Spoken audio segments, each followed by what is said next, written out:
Okay, Matt, hear me out for a moment. In 2015, England beat Uruguay to kick off an 18-match winning streak. In 2023, the Wallabies beat Portugal, and they're unbeaten to start 2024 with 2 matches in a row under Joe Schmidt. They're 3 matches straight. Can they get to the English and New Zealand Tier 1 world record of 18 matches straight unbeaten? You'd think so, wouldn't you?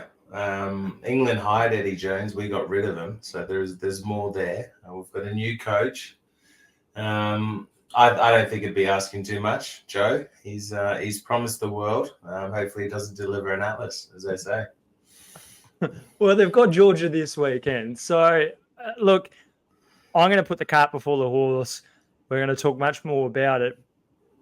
But the Wallabies have to beat Georgia this weekend. So 4 straight. I'm here for it. And that way they're 20%, 25% of the way there. So, look, they'll Schmidt it in, won't they? That's what they're saying, isn't it? I like that. It's very clever from Drew. I think Georgia will be harder than Wales. I really do. The travel a bit difficult coming from Japan and all that, but I think they'll be a tougher proposition than Wales. So look, I'm all for it as well. Schmidt it in, 18 in a row. We'll start that off. Okay, so we're going to talk a lot of international rugby, a cracking weekend. In fact, the All Blacks with another great escape against England. If you tuned in on the early hours of Sunday morning, Australian Eastern Standard, you would have been blown away by what we saw in Durban with Ireland scraping past the Springboks, the world champions, with 2 of the better field goals. You'll see Argentina bounced back to beat France. And yes, that side, Georgia, who the Wallabies will be coming up against this weekend in Sydney for some afternoon footy, beat Japan for just the second time. Another defeat for Eddie Jones. And joining us on the other side of this is James O'Connor, who will be taking the field this weekend for the Queensland Reds in their first match against an international opposition in 2 decades. All that on the Raw Rugby podcast. Very warm welcome to James O'Connor, a man that doesn't really need much of an introduction and doesn't need an introduction with Matt Toomua either. Boys, where did you last pair together? I'm curious about that because you would have played for a long, long time together. Did you start in your last match? All Blacks. Eden Park. We were playing 10 and 12 together, and Matty did his groin. Oh, yeah, tore it off the bone. When was that, 2020? That was COVID years. 2020, yeah, COVID, yeah. Yeah. And then I did my knee, and that was the end. That was our brief moment in the sun. It could have been one of the great combinations at 10 and 12, but it also allowed for the introduction of Noah Lolosio, who had a tough one a week or 2 later in Sydney in the 3rd Bledisloe then in 2020. But James, just before we get to the Wallabies and their win against Wales, how have you been? Where have you been? What's the state of play? Because Queensland is going to come up against Wales on Friday night in Brisbane. Yeah, so I've been well. I'm fit now. I had torn my hammy, like a pretty bad one, like a high grade 2, just before, like a week before the first round of Super Rugby. So it took me the full 12 weeks to come back from that.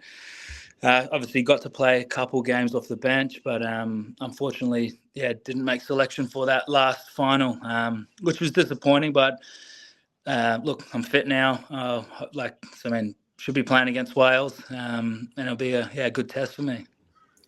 Must be a blessing in disguise, this game, Rabs. Like, not often a test team will play a club team. For someone like you, I'm sure it means a lot to a lot of guys, but for a guy like you, come back from injury, trying to push, for Wallabies, you must be pretty excited. Yeah, I am. Like, I guess the caliber of team. How often do you get to play like with the club team in a test match? I think even like it's going to be fun. Like the way we want to play against them as well is like a little bit different to obviously how the Wallabies are doing it. So we'll have a little unique game plan, and I'm sure they're going to tweak theirs after last week as well. But yeah, exactly as you said. Like it's a good chance for me to just I haven't started this yet to control the game from 10, play a good 80 minutes and just show what I can do.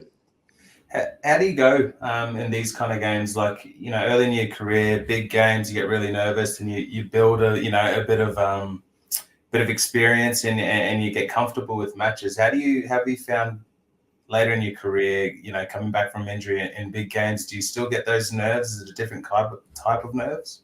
Yeah, I think it's a different type. I guess like when I first started playing, it was how I played was all about me. So it was like if I wasn't on, I wouldn't have like a good game. So like it was almost I had to go searching for the ball. I had to beat someone one-on-one. Like every little micro skill had to be on. Whereas the way I play now, like as you'd know, when you're sort of at 10 or 12 controlling the team, you're communicating all week. It's not really about me being too explosive. It's I got to get the guys in the right parts of the field. So it's a very different outlook. I'm almost just responding to the stimulus. You can't ever predict sort of what's going to happen in the game, but I'm just a lot calmer. I know that I'm utilizing my guys who are powerful and fast, and you know the next generation of guys who are denting the line. And all I really have to do is stay present and make the correct option, choose the right decision.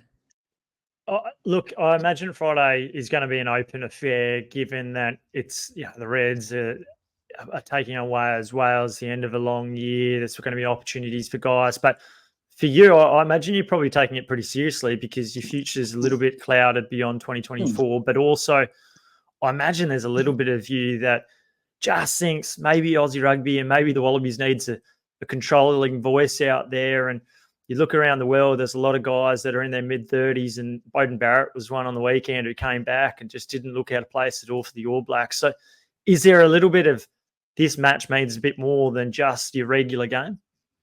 Yeah, I thought Beauden came on and just completely changed the game. You just saw his class and the way he connected, having those two ball players on the field.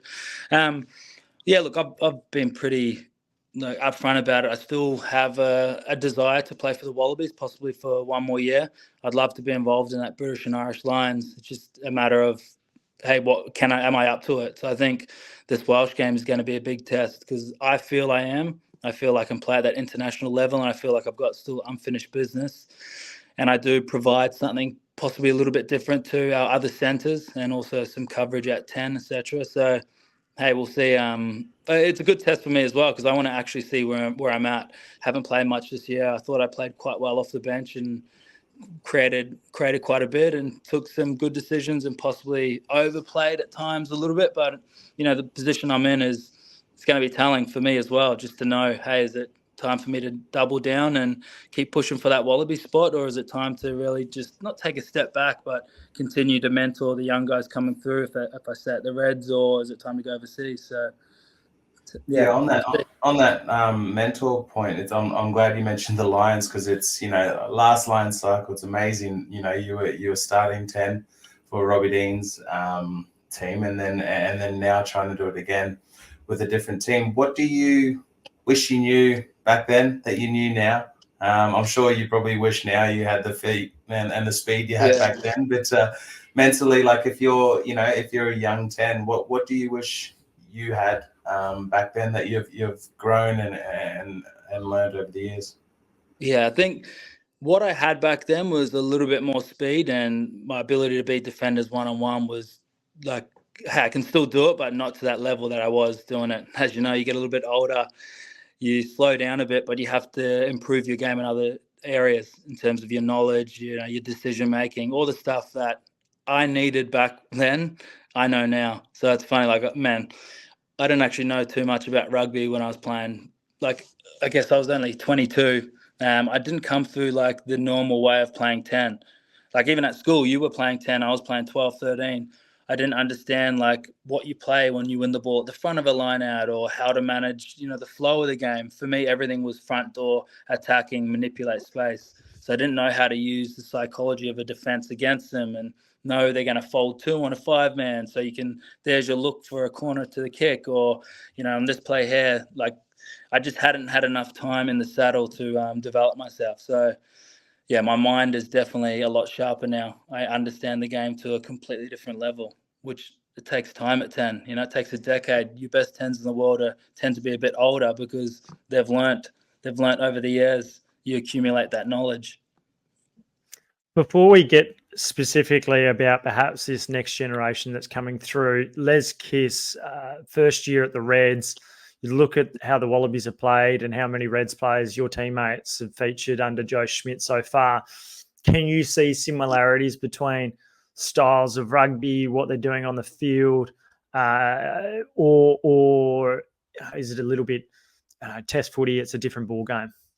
I think it's a different ball game. Like you can see, they're like the ball runners. They're going very square, especially in like the forward pods, etc., which is different to what we had been doing in the past, trying to take a slight angle out. But test footy is very different to Super Rugby. Like in Super, you can afford to, I guess, pass the ball around a little bit more. You can attack from a little bit deeper.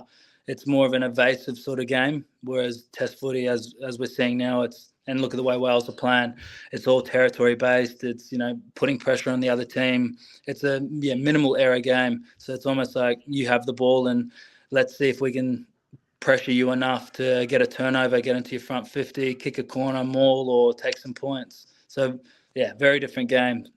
And I'd assume the way the coaching would be different. Yeah, right. So what have you made of the Wallabies so far? Like it's teething. It's early days, isn't it? Under a Joe Schmidt environment, there's a recall for Noah, his first game in 18 months, just the other week. Back-to-back wins. Tommy Liner, your teammate as well, made his debut in Sydney. What have you made of the halves coming through? I really love the balance of the whole team. Like, one thing I can see that he's doing, he's not just picking like athletes or not just picking big guys, or he's actually got a good balance of ballers in the team, like decision makers, guys with footwork, guys with power who can take the line on the forward pack, even the balance of the back line. Like I would love to see like us chancing our arm just a tiny little bit more. Like you've seen the ability of what Hunter, when he's gone to the line square with Josh Fluke off his shoulder, every time he's gone to the line and pulled apart, we've almost gone through, with Noah coming on that little angle. I think if we can get the ball to Tom Wright a little bit more, Philippe on the edges, and, Andrew, I think we could score a couple more tries. But in saying it, I can see the development of where we're going. I can see that we are expanding our game a little bit. But yeah, it's only the first two games, so those connections haven't quite come off, but they've done enough, and I think they're going to keep going forward. So I think in the same way you kind of set the platform up during a match, it feels like they're kind of doing that with the season in a way as well. I was just rewatching the game earlier, and the ruck work was clearly, the amount of pick and drives, close cleans, outside clean. You saw Jake Gordon and Noah even cleaning out a fair bit. You can see a fair bit of, Laurie Fisher in there. You can see a fair bit of, the Irish kind of retention policy kind of showing its, a little bit. So, yeah, maybe it's a case of building from the ground up. But, yeah, I agree. We have got some awesome dangerous guys, in particular Hunter and Tom Wright, who maybe we haven't seen not as much as we would like just now. But I dare say that's a part of the plans. Well, exactly like what you said, like, how we were close to the line and we went like that forward pod. Noah cleaned out. I'd just love if we came back and we just pulled that trigger a couple more times, because I feel like we're just trying to set that perfect picture up and then they're overfolding and we're missing that. If we did it once or, one or two more times, I reckon we really could have pulled them apart. But like, as you said, you can see the connections coming and the movements. It's just about playing a little bit more fearless. But hey, exactly.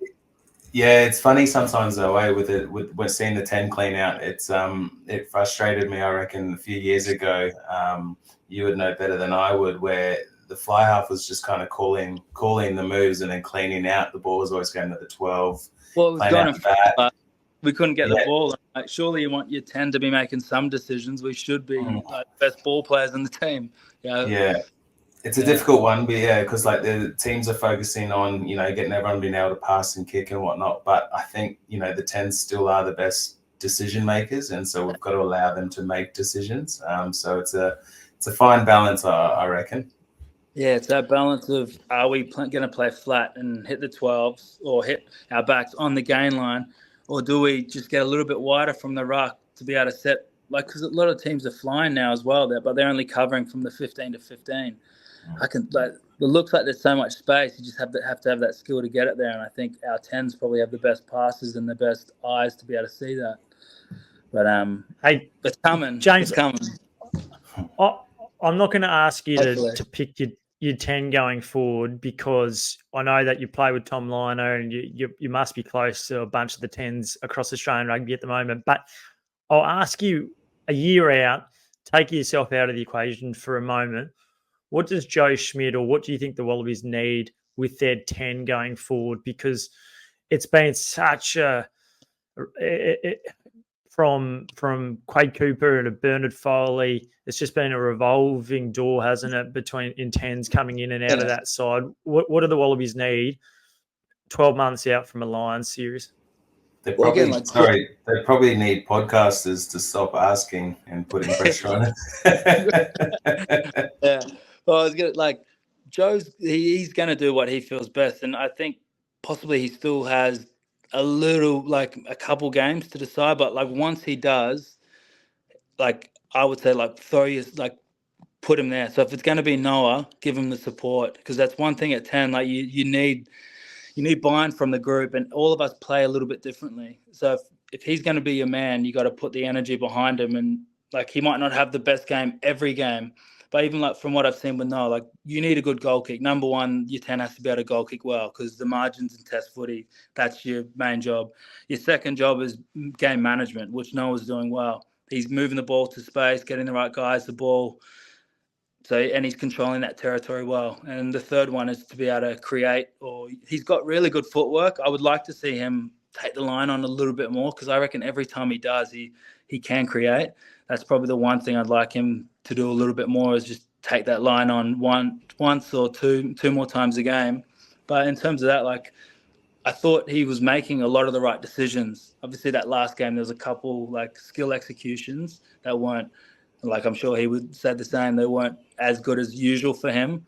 But yeah, like I think he does everything you need at Test rugby. And then I reckon, once he builds a combo with Hunter a little bit more as outside backs, they can give him that confidence of pulling the trigger, because they got to be identifying that space for him. That's where the combination comes. It can't just be him calling that ball at the back. That's why I liked working with Matty, because he could jump into 10 and I could be 12 or wider, and we could just communicate space for each other. It makes such a difference. It's I think I've always liked it when Noah takes on the line. You saw maybe game 3 or 4 in the Super Rugby actually started taking on the line again, which was good to see. And I'm actually interested in what you were just saying before, and the kind of pick and stick or back them. Do you remember in 2019 where you weren't playing 10 at that time, you were at 13, but we had like Bernard, Christian, and myself, and even the halfbacks, it was a merry-go-round, and we couldn't. It was really hard to build any sort of consistency or leadership week to week, because you wouldn't know till Wednesday, Thursday who was starting. And it was really hard, particularly in a game calling position where you are like you need that kind of confidence to just demand respect or demand where guys go. This is what we go. And I thought that was a huge impediment for us guys trying to perform then. And I dare say Noel would probably benefit from having that support. Yeah, I can only speak from experience as well, but every time I've actually been given the keys, like it's our job to manage everyone's energy. But we need the support of the group by the coach that you've been like, you're our 10. You're our 10. You're our guy. Like, if you keep doing what you're doing, hey, you might have one game that's not your hottest game, but as long as you're playing consistently and doing this job for us, these are our non-negotiables, you're our guy. But yeah, look, I saw like Donaldson came on and I thought he did really well. The way he sort of tweaked the game. He's got a huge kick. He's quick. He's probably arguably the best ball player at the line. You see what he did in Super Rugby, the amount of breaks he created and scored. But again, they play very differently, him and Noah. Even Tommy Liner as well. Good kicking game, but he runs, the way he moves is very differently as well. And he's still, I can see he's going to grow into a really good player. But again, I just feel like you got to pick someone, and then you could have whoever comes off the bench. Maybe you do the Whitey with the Donaldson, or maybe you do Tate with with Tommy, and they build that combination. So when they come on, they know each other so deeply. That Tate wants to take a snipe down the blind sides. Or, if Whitey comes on with Donaldson, he can take a few more outside lines. We can play a little bit more of 10 at the line, so they can really develop that skill of how do we close out this game? Do we need to speed it up and play a little bit more, or do we just need to go back to territory and close it down if we're ahead? Long story short, sorry for rambling on, is pick someone, stick with it, and stick with those combos. Yeah, I think it's imperative. And look, both the two of you featuring so prominently in that 2019 World Cup, you can speak to it more than basically anyone else in Aussie rugby at the moment. Maybe Michael Checker, and I think his hands were tied a little bit with the selection battle there at the table with Michael O'Connor and as well being. Wasn't there? Yeah, which was the 1 year that it came into effect in 2019. Hey, before we let you go, just want to hear a little bit about what James O'Connor does away from the field. We know that Matt's got his coffee business going on. I don't know if you ever had a coffee made by Matt during his time when you were sharing. Never But after he took the goal kicking responsibilities off me, I refused to make him coffee. If I remember correctly, you had a sore groin and you said, "Hey, bro, like."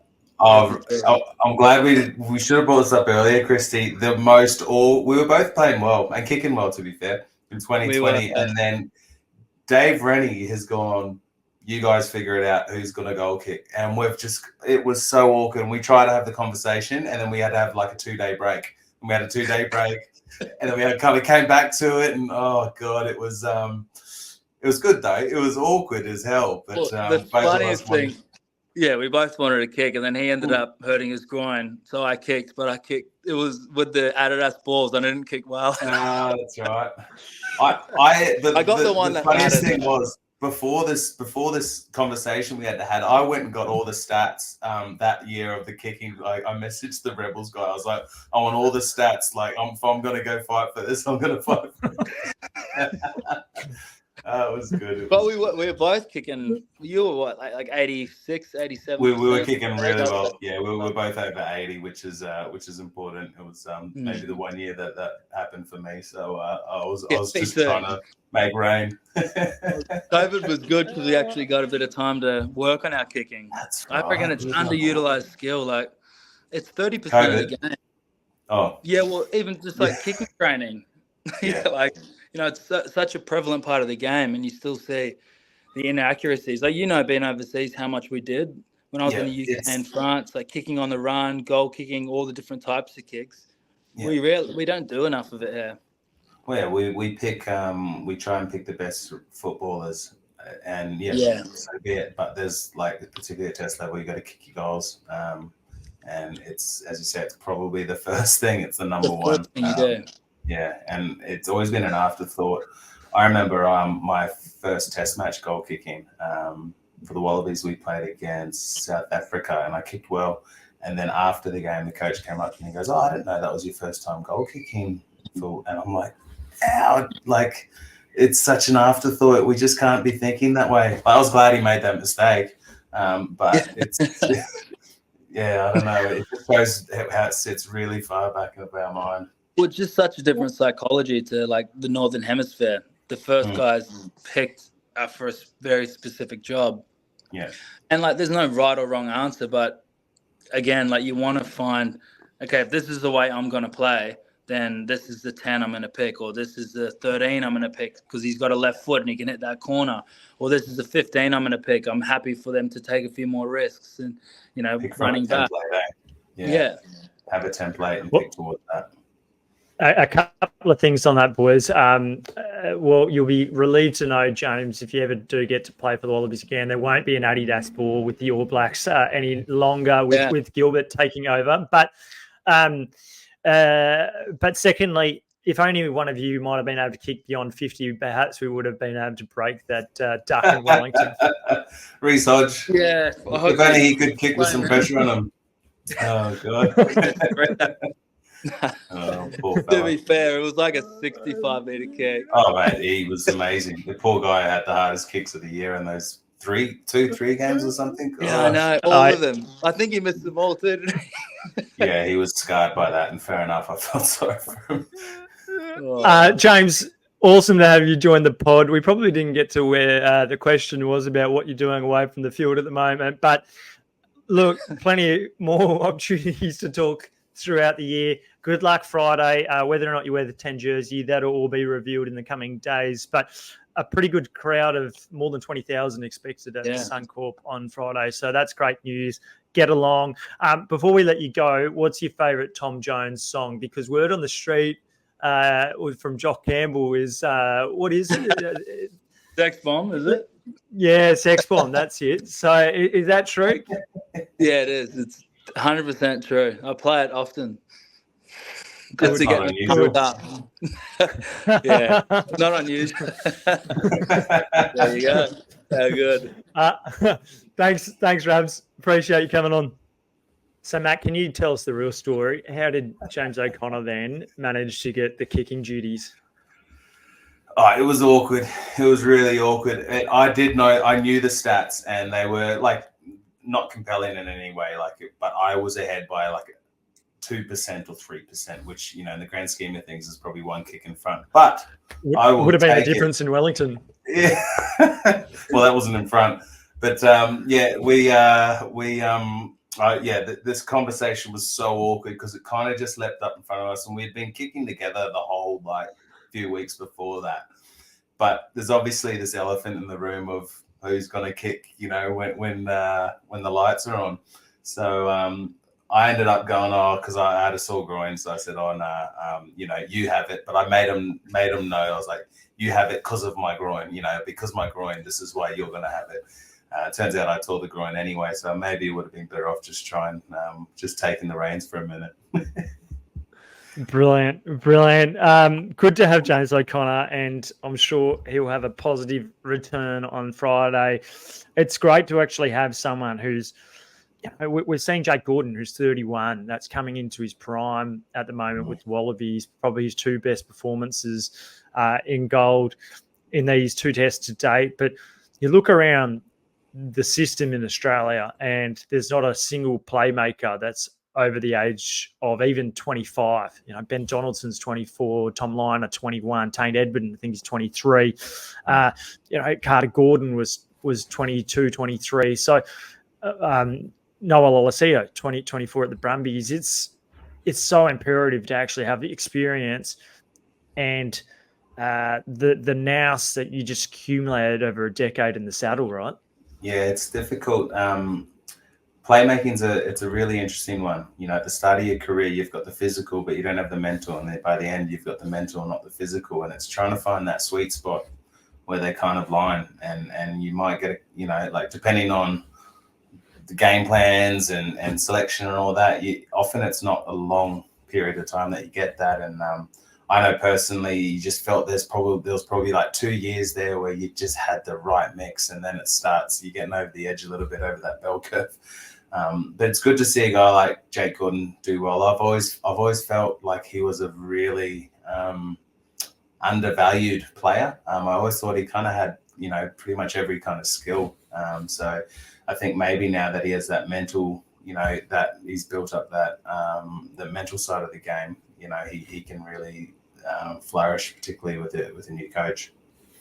What did you make the result and the game at large on Saturday? And 36 points to 28. They raced out to a 17-0 lead, as we spoke about on the Rapid podcast, Tony Harper on Saturday night. But the fact that they managed to allow Wales in a couple of fortuitous efforts, Filippo Dangunu, extraordinary, a couple of individual tries as well. Started off, of course, by Andrew Kellaway. But what are a couple of the things that impressed you and a couple of the things that concerned you going forward into Georgia, but also the Rugby Championship?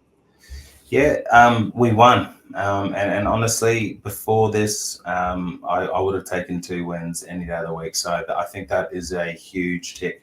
So anything we say from here is kind of, understanding that we won the game and we did the most important things. I think The conditions probably didn't help in terms of seeing a bit more attacking flair, but I think we're starting to see maybe a little bit of the fingerprints of Joe Schmidt and in particular Laurie Fisher around that ruck, around that breakdown. Sometimes committing 4 guys to a ruck, particularly in that attacking zone, that red zone. You see backs stepping up on the outside and really just going through the front door, which is really cool. I think laying that foundation is smart. Things that concern me, more defense, to like dominant mauls that scored tries, and in test match, you need to be able to put up a bit more of a fight, I think, particularly at maul, because at any time you concede a penalty, they're going to the corner and you're going to get in trouble. So that's a big one. The first try was amazing, the one that Callaway set up off to McWright and then down Gurnu. But, 2 passes before that, you thought, oh, no, Noah and Tom Wright have made a little, error at the back there. But it was nice to see them fight out of that. It wasn't perfect, but it's a win. It's against Wales. I genuinely do think Georgia will be tougher. I'm actually pretty interested about this one. Yeah, it's a game that, a few years ago, you would have thought, hang on, Georgia, are you really tuning in on that one? And now I think you almost have to. You saw them push Fiji at last year's World Cup. You saw them push Wales. Of course, they pushed Australia for 70 minutes, and they probably just were missing that finishing edge out wide. There was a couple of moments there that they could have got over, but some last-ditch defence managed to come to the fore. But, yeah, I'm intrigued. I'm intrigued as well about the selection, because Joe Schmidt's spoken about the fact that there's going to be a few changes. He said that there was 5 changes, 1 to the starting side, 4 changes on the bench for the Wales game, and he suggested that there would be at least that amount against Georgia. It kind of fills me with a little bit of trepidation. There's a slight bit of concern when you start hearing that, because in recent times when the Wallabies have experimented and given out a few jerseys and blooded a few guys, Italy, they lost. 2012, Australia lost to Scotland and Newcastle. 2011, of course, before the World Cup, a shock defeat to Samoa on home soil as well. Scotland as well in 2017. It doesn't, you've got to strike that right balance, don't you, between rewarding and also cohesion. Yeah, very much so. The positive is that we've won the first 2. I definitely get nervous about rotating a squad that doesn't have a whole lot of experience anyway. In Sydney, I know that sounds weird, but Sydney's hasn't always been our happiest hunting ground. Rotating there is interesting. Yeah, look, you've got to build depth. You've got to build a squad, but primarily you might have to build a 15. So it will be interesting. I know coaches in the past have said when we've lost, in particular, I think Argentina over there, where coaches were surprised and thought I thought I could rotate the squad. I thought we had the depth to kind of win that, and we got our pants pulled down. And so, look, it's surprised coaches in the past, in particular Kiwi coaches who are used to being able to pick 3 guys in the one position. Australian rugby isn't that way. If you look at a guy like Laurie Fisher, how he is typically selected, it's the best team always for the next game. He never really looks at that. And whilst there might be some limiting factors in that, I think that's actually probably a really good understanding of Australian rugby and our mentality. That maybe, we like backs up against the wall. We like to fight, and being able to bank a win and get blood some new guys maybe isn't really in our psyche. So, it'll be interesting. So the Box will arrive on Australian shores in early August. There will be a test match. I think it's about 3 weeks between the Georgia and the South Africa game. What, if any, changes would you make to the 15 in terms of if you were to rest a couple, or who would in fact be the guys that you just go, no, we need them out there for Australia to continue their winning run? Would you think about tweaking the front rows to give either Allen or Taniela a spell, or James Slipper, or what about the 10 situation? Or would you go, no, they're our most important positions. We can tweak around that, or perhaps even on the bench, which is what happened in Melbourne.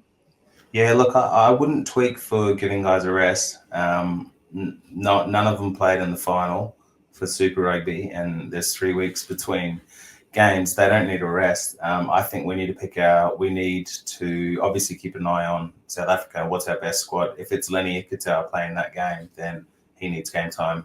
He needs test match under his belt. If it's Allen starting against South Africa and Nella taking care of the bomb squad in the last 30, then let's do that now.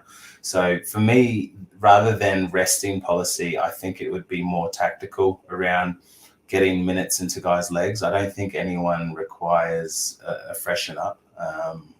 I think guys very much need more time, particularly in the pack. I'd be wanting, guys like Williams and that to have 3 test matches in a row, getting beaten up and realizing, what a test match is, because I don't know if I've seen a more physical pack than the South African pack at the moment. So, it'll be a rude shock if they, have a week off and freshen the legs, and then you're up against Eben Etzebeth. It'll be a different proposition. Yeah, and given that South Africa is playing 2 matches on Australian soil in a row, maybe there'll be a bit of tweaking between those 2 weeks, but it won't be like what it was perhaps in 2018 or 2019 when they, or even indeed in 2021, when maybe they were looking ahead for the New Zealand games and that they had, almost a Springboks B side in that pack, or I can't imagine that happening this time round. They'll be wanting to, yes, experiment, yes, look to the next World Cup perhaps a little bit, but off the back of losing to Ireland, they're about winning, South Africa, generally speaking. So, yeah, it's a really interesting point what you make there around looking ahead, because Josh Fluke, he's just looked at home, I think, in the 13 jersey. He's not made a single mistake defensively or in attack. I think he's made some really great decisions by stepping in, taking the ball over. But you're right, Lenny Ikitau, maybe he's a bit more physical, perhaps a bit bigger left foot option as well. There's a lot of things do you think that maybe you've got to be proactive with that selection rather than going, you're going, well, we need to prepare for the South Africans as well. Yeah, and Josh Fluke's probably in a position that many Kiwis find themselves in, having 3 guys who are really good at rugby in that one position. And I dare say Fraser McWright felt that way for quite a while with Hoops there. And it was always funny in camp, you'd see Fraser training with the non-starters or the non-team, and you just knew he was, probably a cut above that, and he was ready for tests. And I think that's just the nature of it, unfortunately. And for a guy like Fluke, he's done amazing first 2 games. Definitely didn't look like they were his debut, that's for sure. And so, yeah, look, he might just have to bide his time a little bit. I think Lenny, the left foot, we just spoke to James about, kicking and picking from a template. I think if you can get a left foot in that back line and not lose, physicality or decision making, then you've got to go for it, because it is really important. If you're thinking, and we'll talk a bit about New Zealand and South Africa in a moment in their respective matches, but when you look at those 2, what do you see in their performances? Because we've got to put things in the context of winning now, creating momentum, but also the Lions in a year's time. Australian rugby can't afford to turn up against the Lions and not know who your best side is, or to just be there to make up the numbers. Aussie rugby, if they want to actually get back on the world stage, need to shock the world by making a statement next year. Bearing that in mind, when you look at what South Africa and New Zealand are doing at the moment, and Ireland and England, where do you think the Wallabies need to, over the next 6 months and over the next 12 months, get to the point where they'll be competitive against the Lions? I think physically, particularly in defence, I think we've got some good tacklers in our team, but I look at our pack and there's not too many in that pack that scare me. They scare me now, but if I was fit and healthy, I don't think too many teams are looking at that pack going, oh, I'm worried about, running into them. And you think of, in recent times when they've been good, we've had, Will Skelton back, Cliffy Palu, and even Kane Douglas. That kind of Waratahs 2014 was really built off this aggressive forward pack. And I think it will come with age and time. I don't think it's necessarily a case of selection here and now. I think it'll just come out with time. The Lions, look, I think if we get through this year, we get a few more wins and all that, they'll be good. I think the step up will come from picking overseas guys as well. I think, our team looks a lot different when you start adding in, Will Skelton, maybe a Richie or Rory Arnold, a Marika. You start adding, 5 players, a 30 starting team in next year. That does look different, and it probably makes me feel like we shouldn't be rotating guys just now. I think we really need to, playing our best team now might actually be helping our depth next year if we're going to start picking overseas. Yeah, the last thing I'll bring up is late last week on Supersport, Jean de Villiers and Jacques Berger were on a panel, and they were asked, is Joe Schmidt the man to turn the Wallabies around? And Jean de Villiers said, well, then they need to try to find a woman because I don't see him changing it around. He went on to say, I don't see, name one player in the Australian team that becomes part of the conversation for a world team. And there were some harsh truths there, I think, that they were laughing and they thought that was kind of comical in this state. Jacques Berger was a little bit more diplomatic, and perhaps he's felt the brunt of a 2011 quarterfinal loss and knows what Australia is like on the world stage. They made a World Cup final, of course, in 2015 too. But he was saying that it starts with the culture and getting back to the depth and increasing depth numbers across the country. That's a little bit of what you're talking about. But how do you even feel when someone like a de Villiers, whose name, more than 100 caps for South Africa, is kind of got Australian rugby and the Wallabies a bit of the laughing stock of world rugby? I did have a bone to pick, or a bee in my bonnet with that, with a clip earlier. Actually, Jean de Villiers was talking about how Matanonu gave him his jersey on the 100th test and all this, and I was like, I actually gave you my jersey on the 100th test. I think I might have given it to him being 101 or whatever later, but I'm pretty sure we played them at Newlands and I went over the sheds and gave it to him. But no, my name doesn't, not many people recognize my name compared to Mata, so I was pretty furious about that. No, look, I actually really enjoy, particularly Skullberger. I think he's a really, he's got a really wise head. He understands it, and look, Jean de Villiers is probably saying what a lot of people are thinking. It's easy to get offended by it, but unfortunately that it kind of is where things are at. I'd love to prove him wrong, of course. But yeah, look, I don't think it's as bad as he's saying. That being said, we're in the middle of it. So what, that's what Jean de Villiers thinks. He might be right. He's a legend of our game, but yeah, cool. Get my jersey back. Yeah, I just think it's well, make sure that happens. That'll be an interesting bone to pick if you guys cross paths again. But just your last point there on guys overseas, Marika Koroibete would be in a conversation about a World 15. He certainly was a year or two ago, and guys like Will Skelton have certainly been a part of those conversations too at times.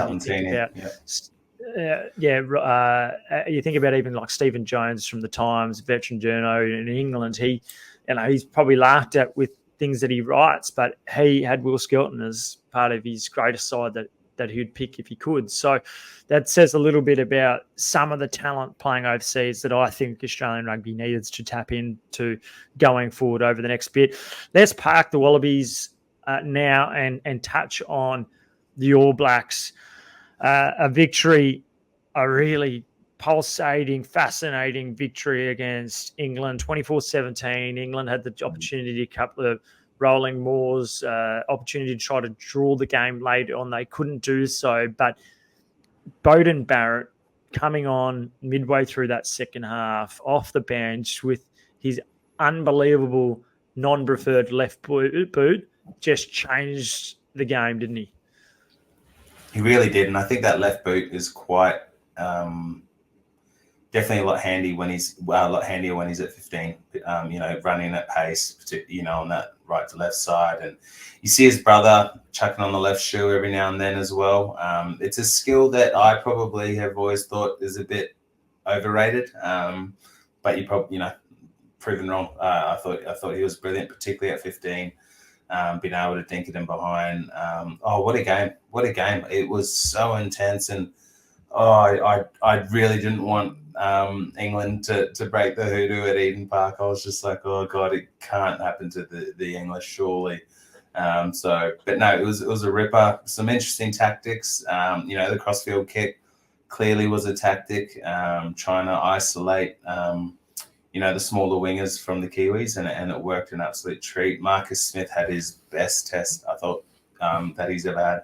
The way he, every time he put the boot to ball, he was exceptional, and then his option taking, in and around those key areas was really, really good. So look, this English team's, sneaky. I think that a lot of their players, the Manu Tuilagis, the Ben Youngs, the George Fords, they're kind of they're a bit older now, moved on, but you just seen, you've seen some depth there. You've seen a real hard edge teams coached by Steve Borthwick. I think they're going to be dangerous, particularly at the Six Nations early next year. It was such an enjoyable game to watch, and you're right. The crossfield kicking, the option taking from Marcus Smith was just elite. His goal kicking was better across the board. Goal kicking was superb from all the tens. Compared, chalk and cheese from week to week. Look, I think the All Blacks, they'll obviously get better. 2 matches in under Scott Robertson. No surprise that there's probably a couple of teething issues early on, but I think England surprised people by how good they were. And they've really laid down a ledger, and maybe Marcus Smith is the 10 perhaps next year's Lions series. I know that a lot of people would still be thinking maybe Owen Farrell gets picked from France, but wow, I thought Marcus was just superb. Across in Durban, that crowd at Kings Park, wow, that just looked, maybe it's not intimidating like it is in Pretoria or Johannesburg, but that just looked intense. And the game that we witnessed was physical. It was a test match, maybe for the ages, but 2 unbelievable field goals from Kieran Frawley at the end. Have you ever seen a finish quite like that?